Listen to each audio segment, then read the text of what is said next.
Good morning. So happy to be here. I love you, Abraham.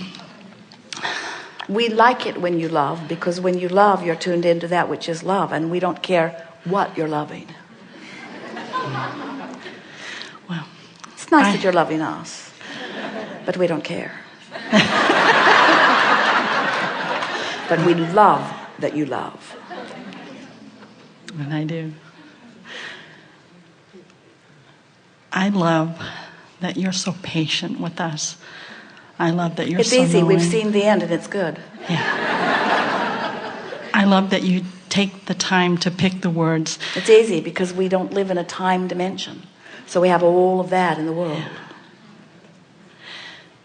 You're a group of entities. Are we a group of entities too? Yes, we are all infinite intelligence. Ah. We are just more intelligent.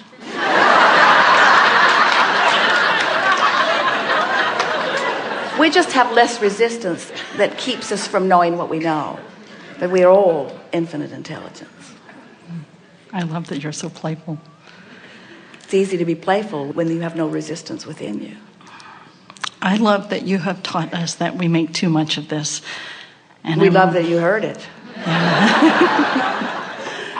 I did. Why do you always use Esther as your examples and never Jerry? Or not Jerry?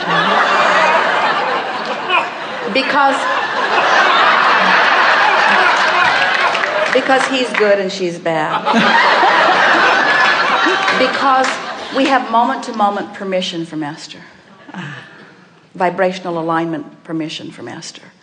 That's primarily it. We use Jerry in plenty of examples, and many of you too. They were coming down in the elevator, coming through the service elevator as they come back through the kitchen. And Esther was delighted to see on the 3 service carts that were in the elevator with them, 8 glasses of undrunk milk. Jerry said, it seems that yours was not the only milk that was sour. And Esther said, this is terrible. I've made everyone have sour milk this morning. The power. How do you talk to Esther? Well, first, we don't speak to her unless she asks. And when she asks, it is there available for her. But you know, we like this question especially because it speaks to what we were talking about earlier. You cannot be in step 1, the asking mode, and in step 3, the receiving mode at the same time. So Esther has to ask and then find some way of separating herself from the vibration of asking before she can receive.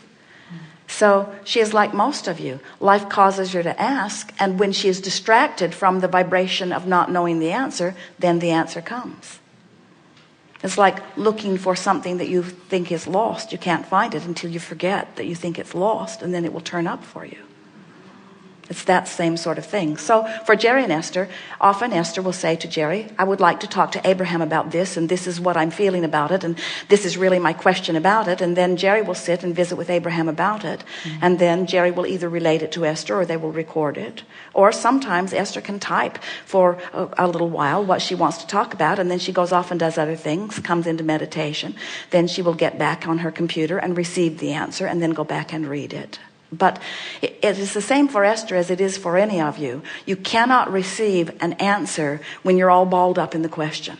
In other words, when you're all balled up in the question, that's what's most active within you. A question that feels unanswered doesn't allow an answer. Isn't that interesting? I don't know the answer to this, so I think I'll ask someone, but I don't know the answer to this, so I think I'll ask someone. So the thing that happens with Abraham is that sometimes if you come with a level of expectation of receiving some clarity, then we can build a sort of bridge between your question and your receiving the answer. But you certainly do not need us for the answers to your questions. Life will give them to you. You can't ask without it becoming immediately vivid in your vibrational reality. So the question that you're asking is, how does someone get from a reality that's full of a question to the vibrational reality that's full of the answer? And we say meditation helps. You stop your thoughts, so you stop resistance, and then you can vibrate more in the vicinity. That's why many people in meditation receive answers, because you stop the thought that hasn't been letting the answer come, you see. Yes. What more?